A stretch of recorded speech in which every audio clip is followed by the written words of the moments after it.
Greetings, friends. David Marks here. Some of the tools inside of Adobe Photoshop Lightroom Classic's new masking panel are updated versions of older features. The radial gradient tool is actually just a new name and an updated look for the radial filter that some of us have been using for many years. Let me jump into my Lightroom catalog now and let me show you why the radial gradient is such a helpful tool for landscape photographers like me. When we use the radial gradient tool, we are telling Lightroom that we want to change an oval-shaped area within our image.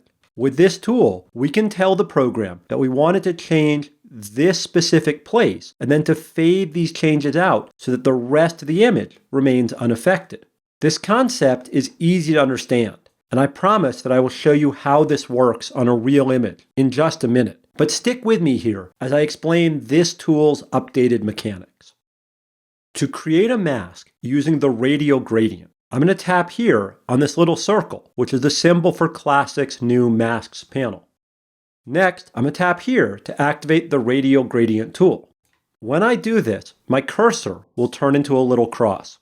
To draw out a gradient, I need to press and hold down on the left button on my mouse. As I drag my cursor across the screen, Lightroom will draw out two white circles and a red overlay for me. Once I release the left mouse button, those circles will stay on the screen and a couple of additional little marks will appear. Before I get into what these circles and dots represent, let me remind you that the red colored overlay is something that we can see with any of our masking tools as long as the Show Overlay option is active and if the overlay mode is set to the color overlay choice.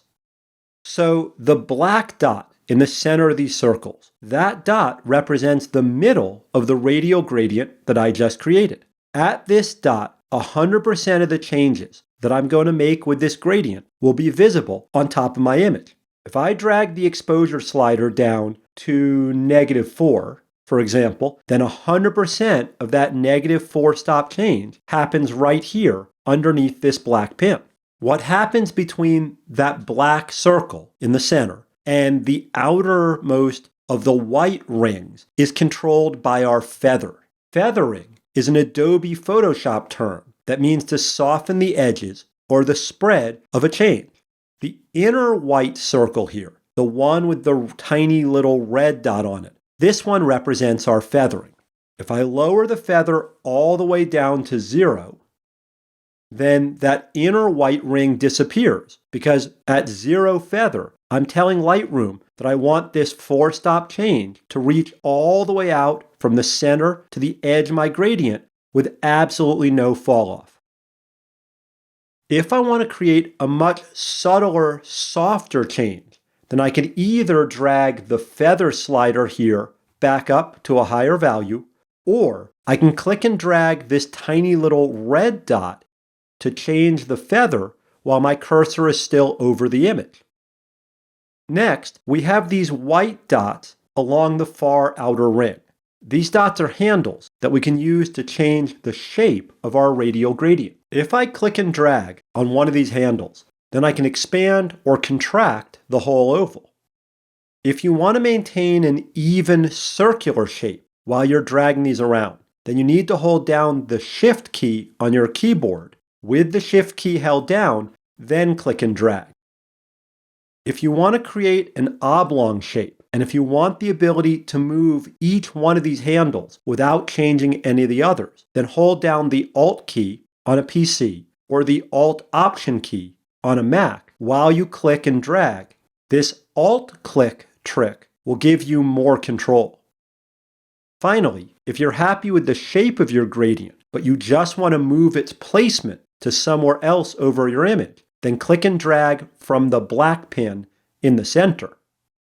This ability to expand, contract, or reposition the gradient at any time is really wonderful, and it gives us the flexibility to adjust things again and again as needed.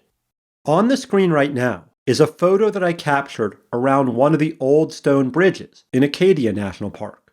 Now, to get ready for this tutorial, I've done everything that I can to polish up the overall image here using all of Lightroom's global refinement tools. Although the dynamic range that my camera captured here is impressive, I find the details in the walls on the left and the right a bit distracting. This is where creating a couple of masks using the radial gradient tool can really help. To get started, I'm going to tap on this little circle to open up the mask panel. Next, I'm going to tap here to activate the radial gradient tool. Once my cursor turns into a little cross, then I'm going to hold down the left button on my mouse as I drag out a circle from the center of this image. When I get a circle that's a little bit smaller than the far side of the arch, I'll let go of the mouse. Next, I'm going to reshape my gradient by holding down on the Alt Option key on a Mac and dragging each of these 4 white control points along the outer circle. I think next that I'll rotate the gradient around a little, maybe reposition it and adjust it once more.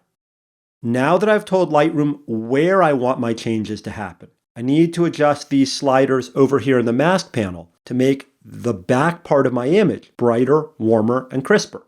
To do that, let me turn the show overlay off. Think I'll raise the color temperature a little bit, the white balance. I'll make the exposure a tiny bit brighter. I'll add a little contrast, lower the highlights, raise the shadows, darken the blacks. Let's add some texture, a little clarity, tiny bit of dehaze, and maybe a bit of saturation back there too. And let's see how this looks by turning the mask on and off a few times. Without, with. It's subtle, but I think that helps. I bet that we can make things even better if we duplicate this mask. Since I have a duplicate, I better name these masks to prevent confusion. Right now, this new mask, my duplicate, it's still changing the same area as the one I created first. And that's not what I want. What I want is the opposite. So I need to invert this mask. With it inverted, the changes that I'm about to make on this layer will affect the bridge, and they will not make any changes to the waterfall.